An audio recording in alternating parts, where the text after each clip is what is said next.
Un principio universal indica que una persona puede protegerse de un daño en determinadas circunstancias, incluso cuando la conducta normalmente constituiría un delito como el homicidio. En nuestro país, la defensa propia aún es un tema pendiente y con muchísimas dudas. Asesinato en defensa propia, culpable o víctima. Hoy hablaremos sobre este tema en Punto y Coma. Bienvenidos. La defensa propia se define como la fuerza para contrarrestar el daño o violencia que una persona está sufriendo por parte de otra y que puede llegar a dañar su integridad física o emocional. El uso de defensa propia también debe ser equivalente al nivel de la amenaza en cuestión. Es decir, una persona podría emplear la cantidad de fuerza necesaria para neutralizar la amenaza. Algunas de las condiciones para que ante las autoridades se haga válida la defensa propia son: que la respuesta a la agresión sea proporcionada y que se compruebe que su uso solo fue para salvaguardar la integridad de la persona. En México, de acuerdo con el Código Penal Federal, se presumirá como defensa legítima el hecho de causar daño a quien por cualquier medio trate de penetrar sin derecho al hogar de una persona, al de su familia o sus dependencias, así como la amenazada de causar un daño irreparable.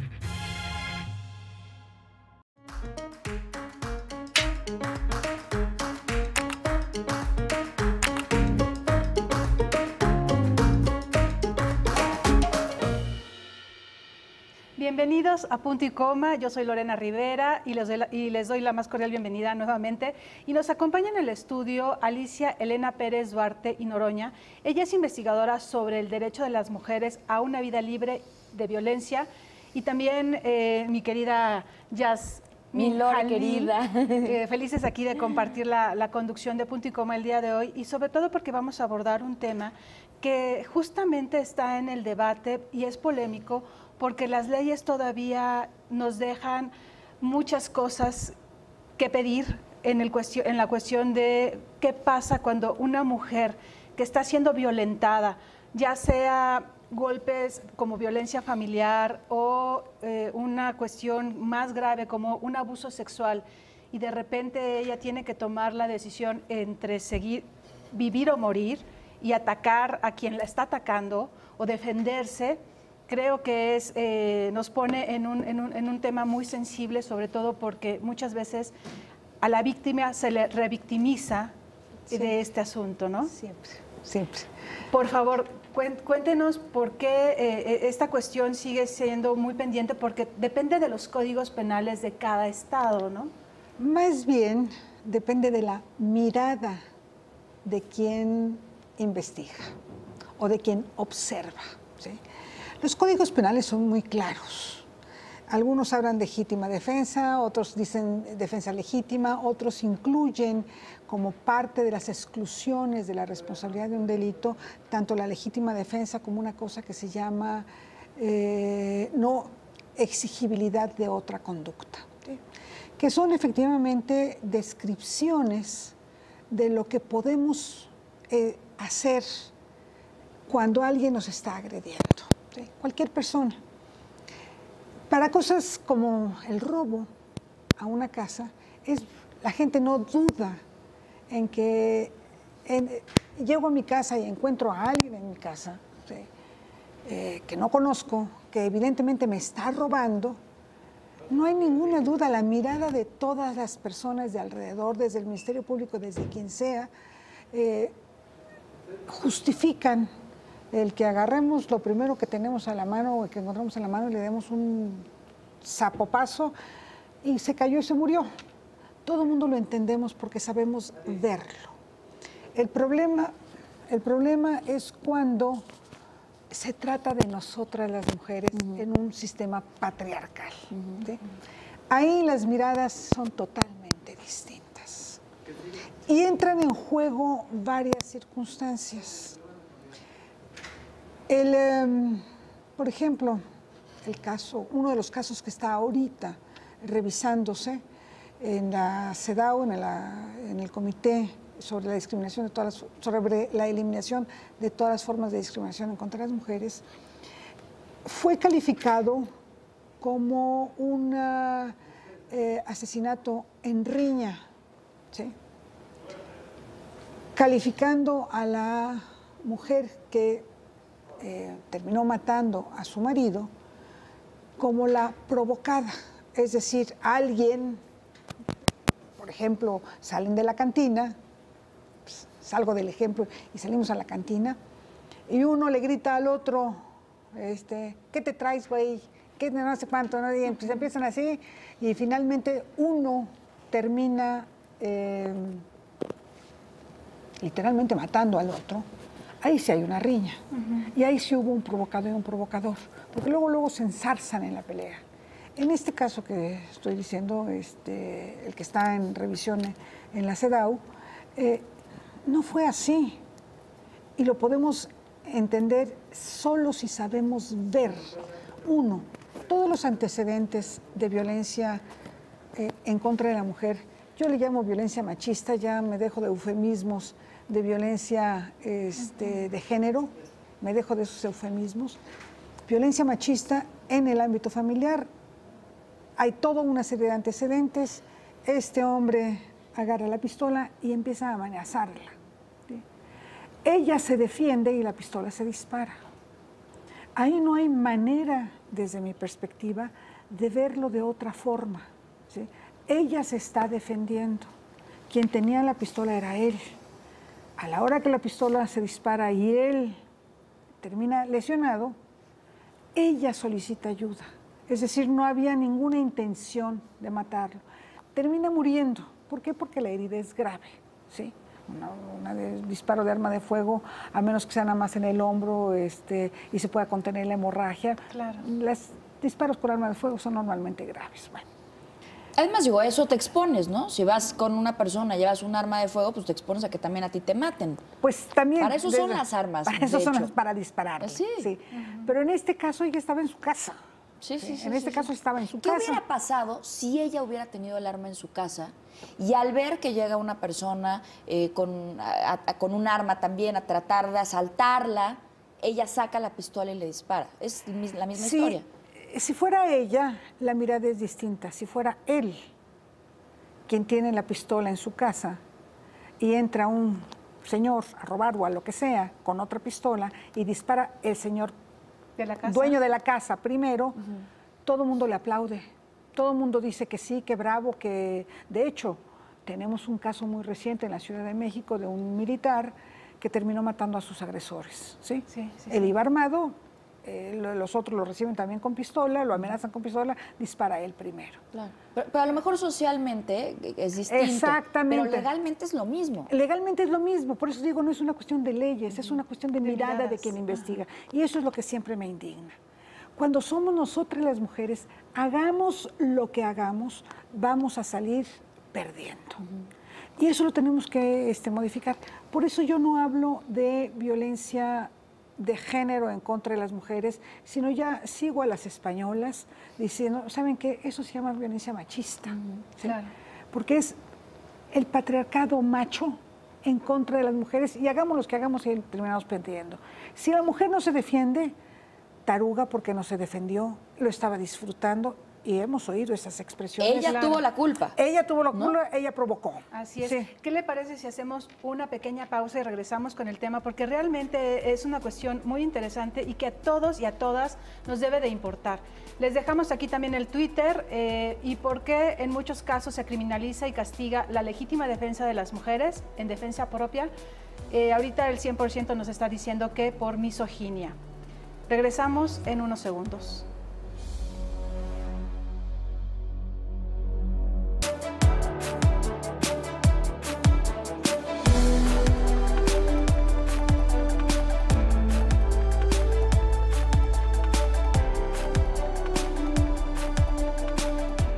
Hemos visto en los últimos años una cantidad impresionante de feminicidios, de violencia ejercida a las mujeres. De hecho, las estadísticas son alarmantes, ¿no? Se menciona que 7 de cada 10 mujeres han sufrido algún tipo de violencia dentro de sus familias y de pronto hasta violaciones, ¿no? Estamos platicando de este tema, de qué pasa si de pronto asesinas a una persona en defensa propia.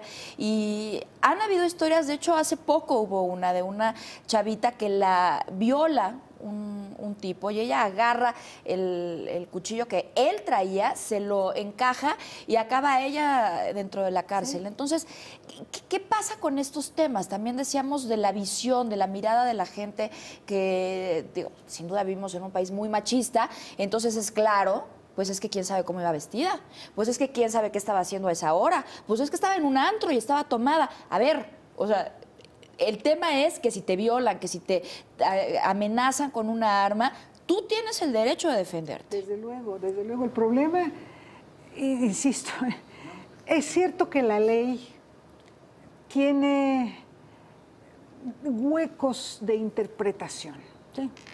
Porque en todos los casos, tengo aquí el ejemplo de la legislación de la Ciudad de México, pero Chihuahua tiene un código muy parecido, la Federación, el Código Federal, es, digamos, palabras más, palabras menos, son casi lo mismo, ¿no? Pero siempre cuando hablamos de legítima defensa, habla de en defensa de bienes jurídicos propios o ajenos. Bienes jurídicos propios. En la cabeza pensamos en el carro, pensamos en dinero, pensamos en la bolsa, pensamos en ese tipo de bienes. Nunca pensamos en nuestra vida como un bien, en nuestra seguridad sexual, nuestra libertad sexual como un bien. ¿Sí? Claro. No lo pensamos. Claro. Pero la ley sí lo considera. Claro. La vida es el bien supremo. Claro. Pero quienes vemos un hecho como una violación, como el de esta chiquita, no estamos pensando en que ella se defendió o estaba defendiendo un bien propio. Estamos pensando que es una niña, que es, bueno, una mujer, porque ni siquiera niña, una mujer que andaba vestida quién sabe cómo y que además ese no es tema, ¿no? O sea, como que te vistas como te vistas, que andes a la hora que andes, ese es muy tu problema y nadie lo tiene que juzgar. Pero eso es otra la historia. Y nada más, claro que necesitamos a una abogada feminista, integrante del equipo de litigio del caso González, justamente para platicarnos de este tema tan importante. Bienvenida, déjame subir tantito nada más para presentarte como se debe, la licenciada María Edith López Hernández. Bienvenida. Muchas gracias. Bienvenida. Muchas gracias. Buenas tardes a todas. Pues sí, efectivamente lo que observamos en nuestro país, pero no es solo en nuestro país, también lo vemos en la región, son muchos casos de mujeres que están inmersas en estos contextos de violencia en donde cuando ejercen la legítima defensa, son llevadas a procesos que van llenos de estereotipos, que no se toman en cuenta las pruebas, que no se toma en cuenta el contexto. Y lamentablemente tenemos dos tipos de defensas, que es la que es inmediatamente cuando está ocurriendo la agresión, en donde tenemos un poco de esperanzas de poder argumentar jurídicamente de que es legítima defensa, pero también tenemos la defensa que es cuando el agresor está inconsciente. Hemos tenido casos en donde las víctimas saben perfectamente bien que la siguiente está en riesgo su vida y deciden defenderse y agreden al agresor cuando está inconsciente. Esos casos son sumamente complicados siquiera de llevar a litigio, ¿no? Entonces, ¿por qué? Porque en el Código Penal, tanto el federal como en los locales, establece una serie de requisitos para esta excepción de sancionar un delito como el homicidio. Dicen, bueno, cuando esté la legítima defensa, pero tiene que ser real, inminente, etcétera, etcétera. Entonces, en esos contextos, si de por sí las que se defienden inmediatamente tienen casi todo el sistema en contra, las que se defienden cuando el agresor está inconsciente o indefenso, tienen pocas o nulas probabilidades de lograrlo. O sea, la ley nos está pidiendo que en el momento de que se está cometiendo el delito, una piedra, el cuchillo, la pistola que traía el agresor, pegarla en ese momento. Claro.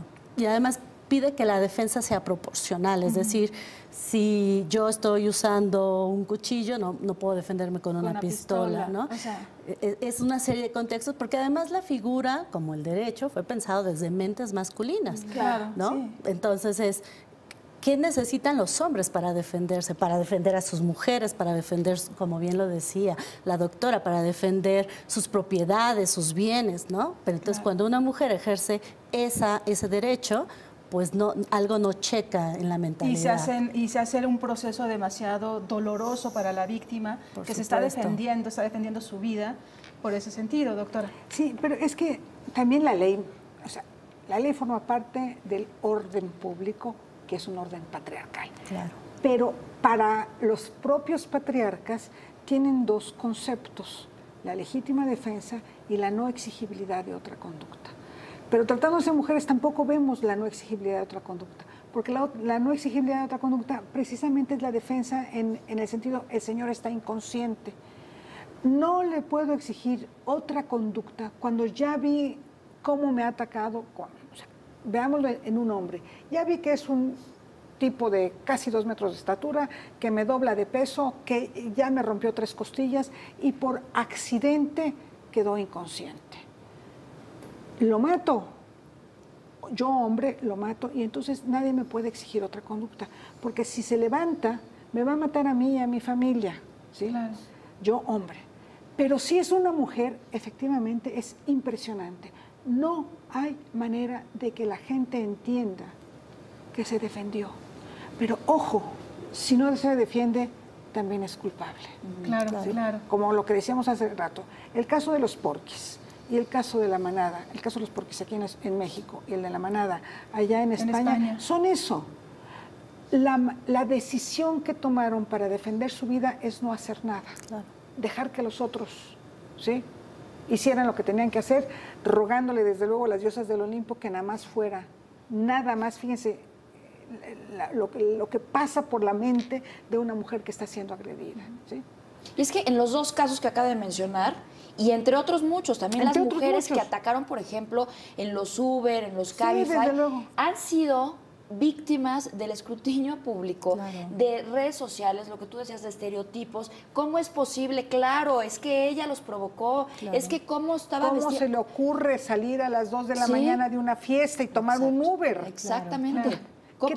¿Cómo se te ocurriría manejar? Ahí sí, ¿cómo se te ocurre? Pues no, pero ¿cómo se te ocurre tomar un Uber? ¿Qué tiene? Pero si fueras hombre, no. Si fueras hombre, no. Claro. Si fueras hombre, estás ejerciendo una verdadera responsabilidad. No te estás subiendo a tu carro, estás pidiendo un Uber, un taxi, alguien que te lleve a tu casa, pero si es una mujer, no. No. Esa doble mirada, entonces, por eso, cuando me preguntan qué tiene que hacer la ley, no es la ley, es cómo vemos las cosas y cómo interpretamos la ley.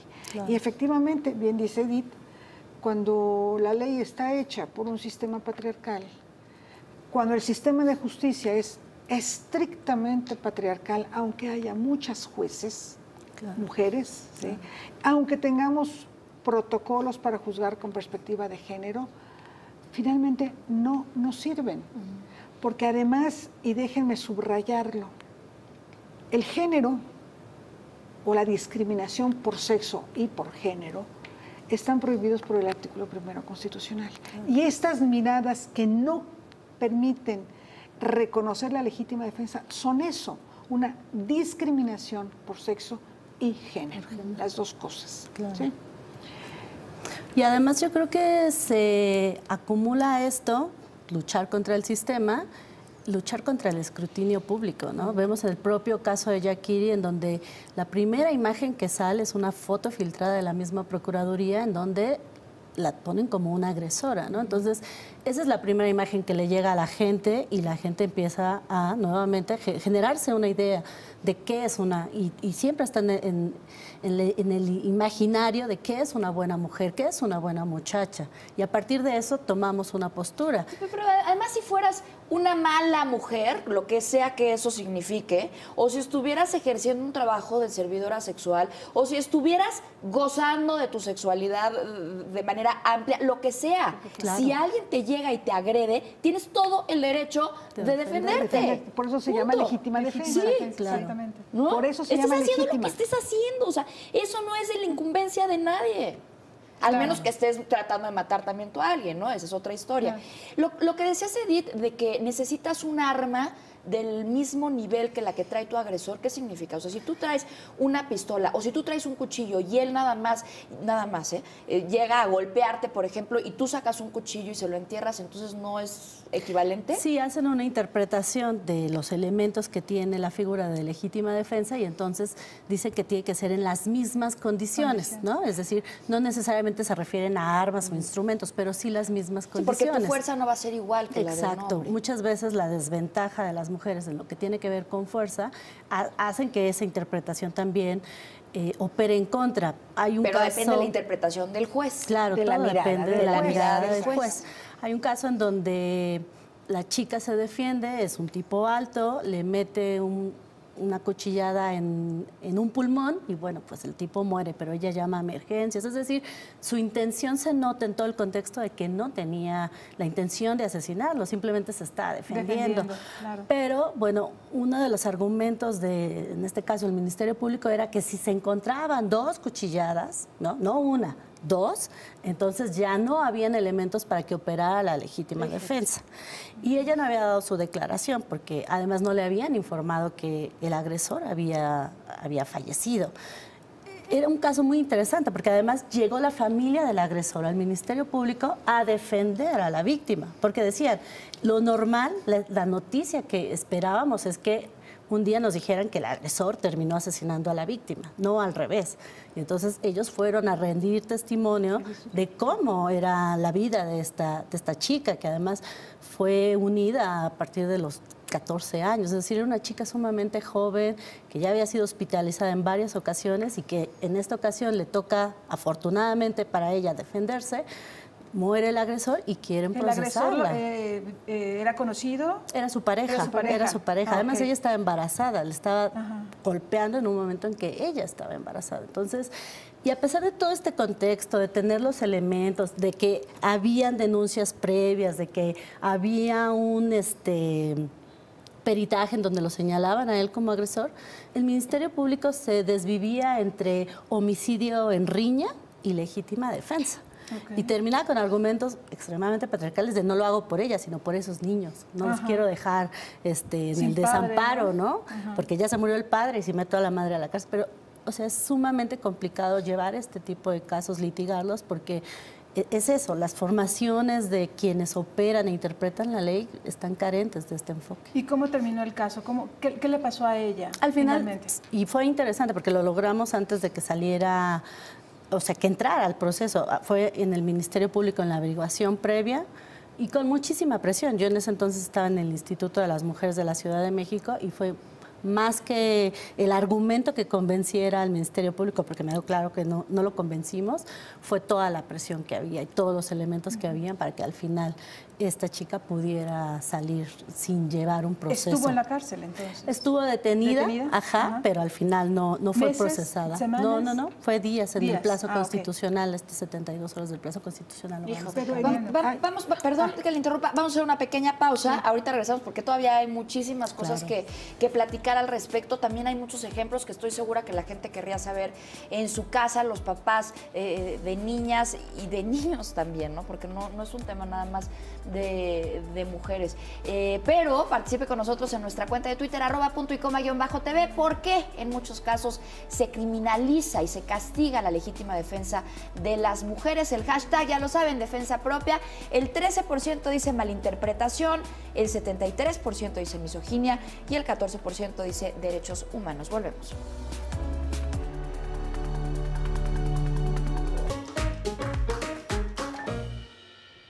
Bueno, pues ya estamos aquí de regreso en Punto y Coma con este tema de la defensa, legítima defensa, y en esta cuestión, por ejemplo, que nos contaba ahorita en el corte, cuando alguien una mamá defiende a su hija porque el padre la quiere violar, ¿qué es lo que sucede? La ley ahí, ¿cómo funciona? Y primero, ¿qué es lo que sucede con este caso que nos estaba contando? El caso que les estoy contando es un caso que sucedió hace algunos años, antes del nuevo sistema penal acusatorio, en donde es una pareja casada, indígenas, en Tecash, un municipio de Yucatán, alejado, desde luego, la casa de ellos, alejados de la cabecera municipal, donde desde el día 1 del matrimonio el hombre trabaja en el campo, regresa los viernes a su casa, golpea a la señora y la viola.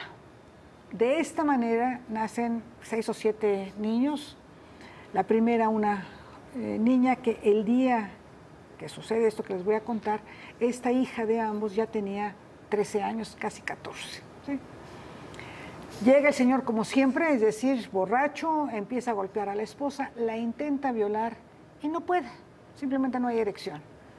Entonces la avienta contra la mesa, le rompe unas costillas y va por la hija y la trae jalándola de las mechas literalmente como cavernícola, la tira y la intenta violar. La madre, con todo y costillas rotas, lo primero que había en la mesa era un cuchillo y se lo encaja en la espalda al marido. ¿Sí? Desde luego se cae, le grita, lo primero que le grita es: ve por un médico, sí, ve por un médico corriendo a Tecash, es decir, al tiempo que llegas y regresas, el señor se desangra. Para salvarlo, lo quería salvar. Sí, lo quería salvar, sí, ve por un médico, no ve por la policía, o vámonos corriendo, ve por un médico. Y la niña efectivamente va a Tecash por el médico, regresa con el médico, pero ya se ve desangrado este hombre. En primera instancia, la sancionaron con 40 años de prisión, acusada de homicidio con premeditación, alevosía, ventaja y traición. Okay. Porque fue con un cuchillo y fue por la espalda. ¿Sí? Sin tomar en cuenta nada de lo que había sucedido. ¿Sí? Por eso les digo, la mirada. En segunda instancia, el magistrado que recibe la apelación, afortunadamente, en cuanto la recibe, dice: en mi tribunal nadie hace justicia con cuchillo cebollero. Y queda grabado porque fue en una entrevista en la televisión. Y como nadie hace justicia con cuchillo cebollero, le sube la pena a lo máximo 70 años de prisión. Digo, afortunadamente lo dijo en la televisión porque quedó grabado y eso nos permitió anular la sentencia de segunda instancia y volver a replantear en amparo, y en amparo salió libre, ¿sí? Pero para esto pasaron 10 años. 10 años. Estuvo 10 años en la cárcel. 10 años estuvo en la cárcel. Por salvar a su hija. Por salvar a su hija de una violación del padre, ¿sí? Claro, claro.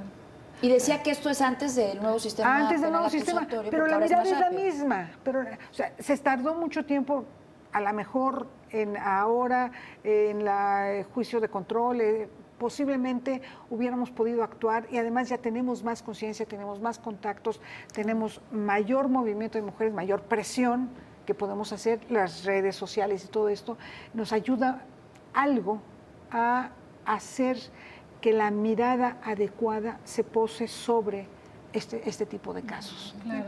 Y otro caso, por ejemplo, de parejas mujeres, que hay también violencia familiar, se llegan a los golpes, e incluso puede haber amenazas de muerte. ¿Y qué pasa cuando una de las parejas agrede a la otra porque se están peleando o ya le metió una golpiza? Y bueno, y ella actúa con lo primero que tiene, la golpea, la mata o la hiere gravemente, pero se está defendiendo de su pareja mujer. También aquí hay una particularidad que tiene que ver con la mirada patriarcal. Primero, efectivamente en las relaciones lésbicas, claro que hay violencia como en cualquier relación, ¿sí? Yo he diferenciado el concepto de conflicto en la pareja al de violencia machista en la pareja. Porque el conflicto en la pareja, efectivamente las dos personas están en igualdad de circunstancias. Y sí, se pueden llegar a los golpes, desde luego que sí. Y como decían en el Quijote, si el cántaro da en la piedra o la piedra en el cántaro, siempre es malo para el cántaro, ¿sí? Para la persona más débil. Pero se están en igualdad de condiciones, dos mujeres están en igualdad de condiciones. Y curiosamente, el primer caso, la primera sentencia que tenemos en México sobre feminicidio es una mujer la que está en la cárcel. Efectivamente, una pareja lésbica, que se llevaban pesado las señoras, ¿sí? Todo el mundo atestigua que eran unos gritos y sombrerazos por lo menos 2 veces a la semana, ¿sí? El día de los hechos se están peleando, la más chaparrita empuja a la más alta y la más alta se cae y se pega con la esquina de una mesa justo y aquí y se desnuca, ¿sí? Ni tardos ni perezosos, le aplicaron el rigor de la ley, ¿sí? Y va para adentro. Señores, ¿dónde está la razón de género? Las mujeres nos podemos matar, sí, pero no porque somos mujeres. Y eso es una cuestión de ver las cosas y ver las circunstancias. O sea, lo tomaron como si fuera feminicidio. Feminicidio, sí. La primera sentencia que tenemos en el país, vergonzosamente, es una mujer contra no la mató porque fuera mujer, ¿no? Hay que decir que es uno de los puntos sí, que donde implica. No la mató por ser mujer, ¿sí? La mató, para empezar, en riña, ¿sí? Ahí sí, en riña. Claro. Y además hubo una cuestión accidental. La otra se tropieza y se cae, ¿sí? No es, ni siquiera la empujó, se estaba echando para atrás, se tropieza y se cae. Fue meramente accidental, ¿sí? Pero ahí sí la justicia implacable, porque no sabemos ver con una mirada distinta a la patriarcal.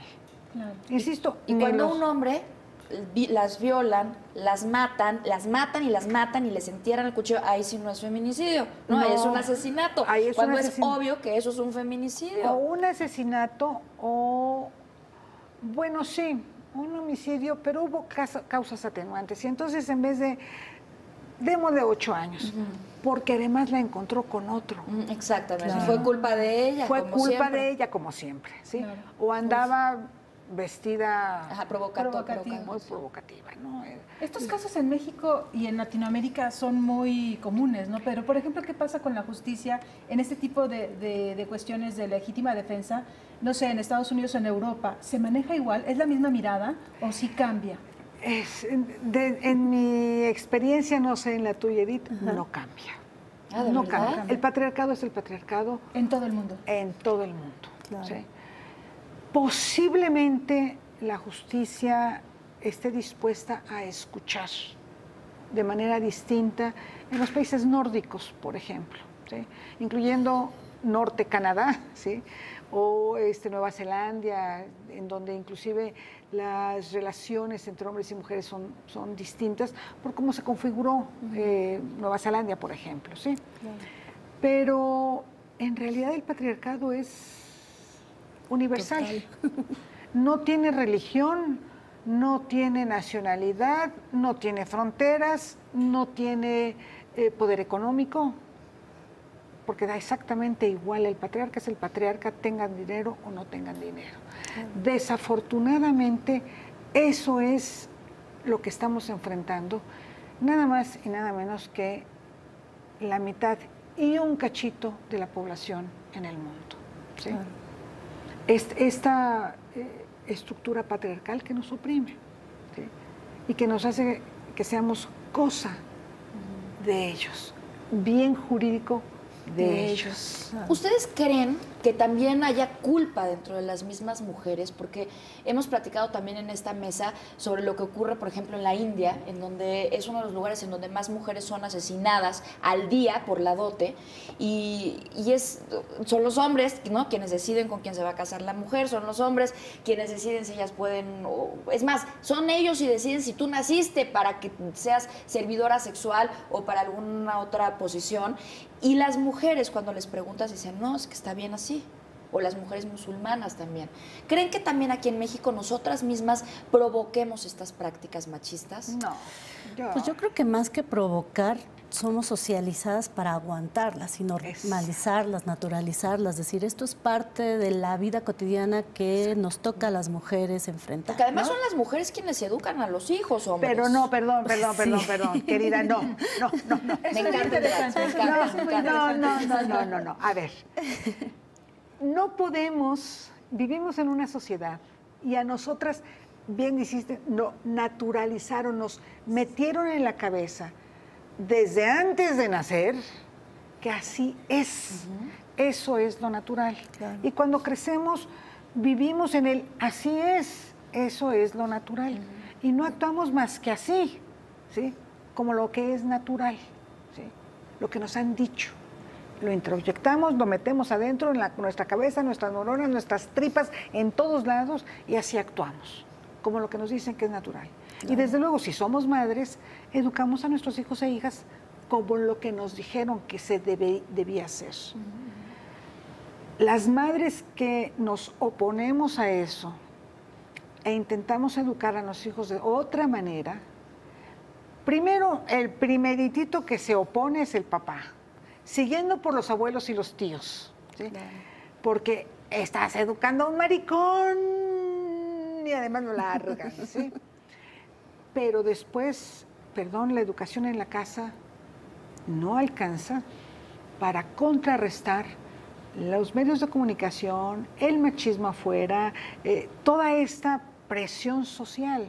Entonces, no es cierto que las familias eduquemos a nuestros hijos e hijas, independientemente de ese proceso que perfectamente marca Edith, de naturalización de los estereotipos, ¿sí? Claro. Y si no, volteamos a vernos en el espejo, nosotras mismas, ¿sí? Traemos un estereotipo de lo que es la mujer fina, educada, decente, claro. ¿Sí? Ahí lo traemos cargando a cuestas, ¿sí? Claro. Y volteamos a ver a las otras desde el... esta ya llegó con guaraches a la fiesta. La golfa, la zorra, la nacala, ¿no? Sí, claro. Exacto. Los estereotipos, justamente. Los estereotipos, sí, exacto. Sí, que se nos hacen muy normales, ¿no? Estar diciendo esto y aquello de nosotras mismas y de los otros también, claro. ¿no? Por eso digo, por favor, mujeres, seamos, como dice Marcela Lagarde, sororales entre nosotras. Rompamos los estereotipos. No es solo cosa nuestra, ni es culpa nuestra, claro. Pero sí podemos asumir nuestra responsabilidad con nosotras y las mujeres que están en nuestro entorno de romper esos estereotipos. Eso sí lo podemos hacer. No asumir la responsabilidad, esa simplemente no la acepto, ni para mí ni para ninguna de las mujeres, claro. Pero sí podemos pensar, criticar y ver las cosas de otra manera. Pero además yo creo que... ¿Qué tal si hacemos una pausa? Claro. Porque esto está muy bueno y la verdad es que se pone cada vez más. Y hay muchos temas todavía por los cuales abordar. Pero bueno, vámonos a una pausa. Nuestro Twitter es @.icoma_tv. Y la pregunta es, ¿por qué en muchos casos se criminaliza y castiga la legítima defensa en las mujeres? El hashtag es en defensa propia. 11% dice que es malinterpretación, el 79% misoginia y el 10% derechos humanos. Regresamos.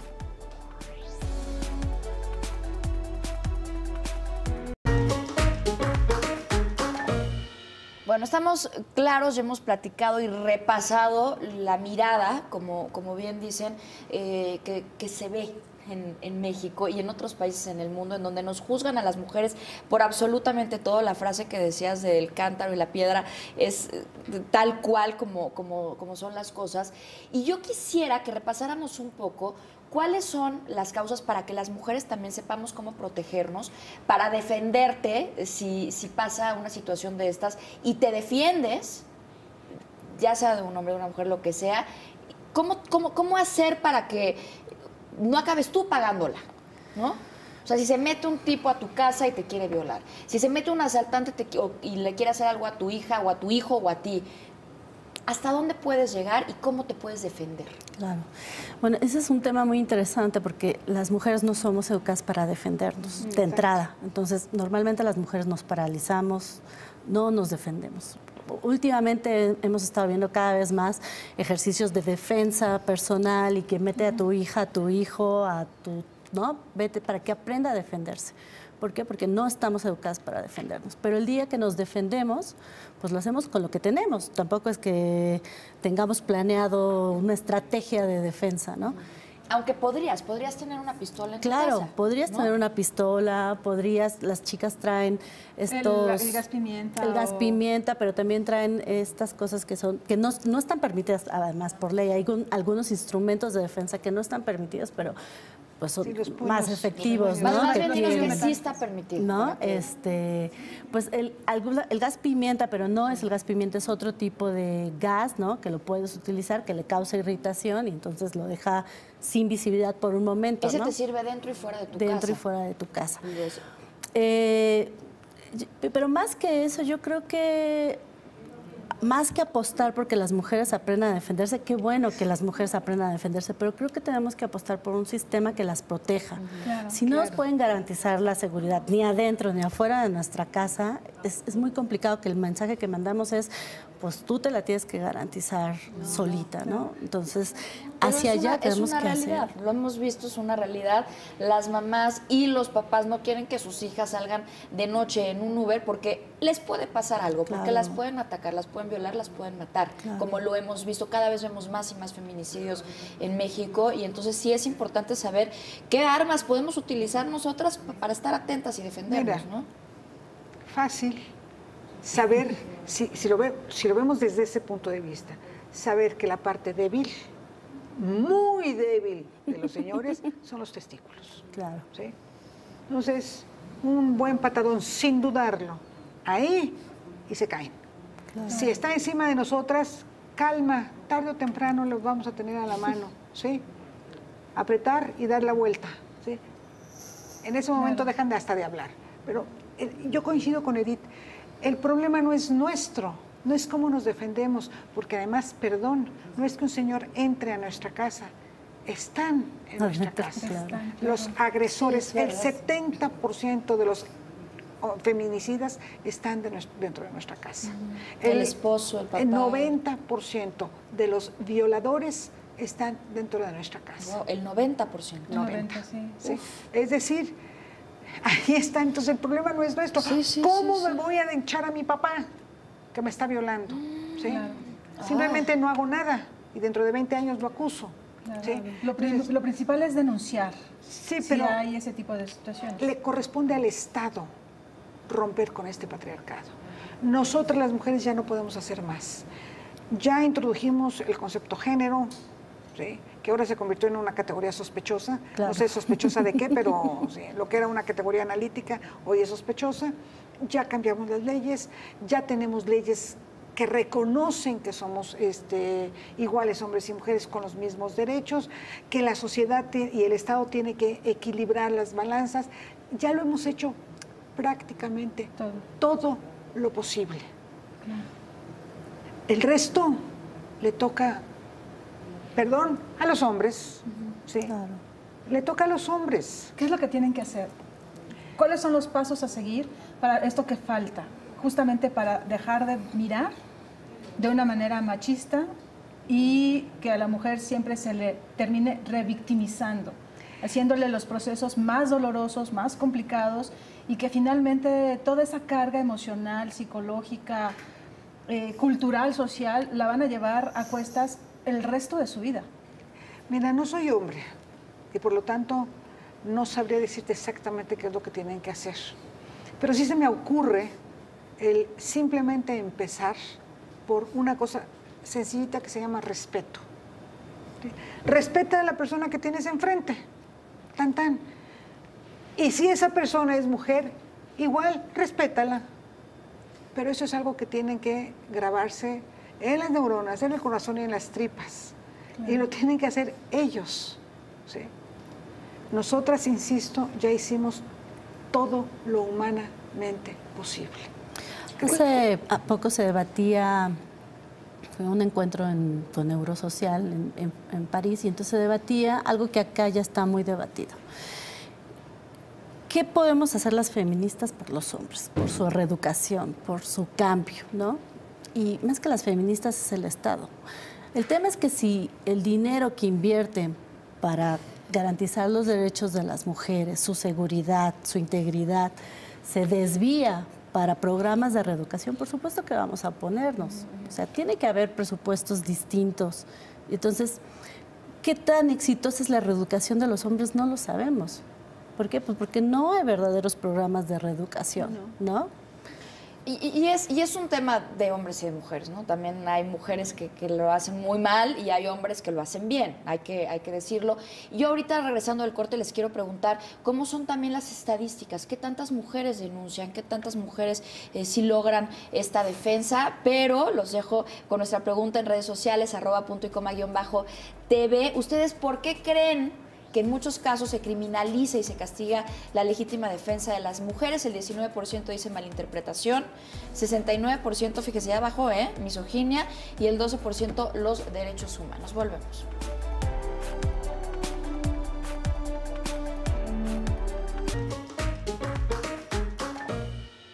Se nos acaba el programa, pero ¿dónde las pueden contactar? Si alguien está pasando por una historia de estas, ¿cómo pueden recibir ayuda de su parte? Claro, yo puedo dejar mi correo electrónico, que es medit11@yahoo.com.mx, y en redes sociales tengo la cuenta Twitter Feminicidios. Para también asesoría legal. Pues mi correo electrónico es alicia.elena@prodigy.net.mx, y yo no uso redes sociales. Les agradezco muchísimo, muchísimas gracias, querida Lori, gracias a ustedes por habernos acompañado. De verdad es un tema que tenemos que revisar y revisar y revisar hasta que cambie. No puede seguir pasando estas cosas en México y en el mundo. Los dejamos con más información con Gaby Tlaseca. Gracias.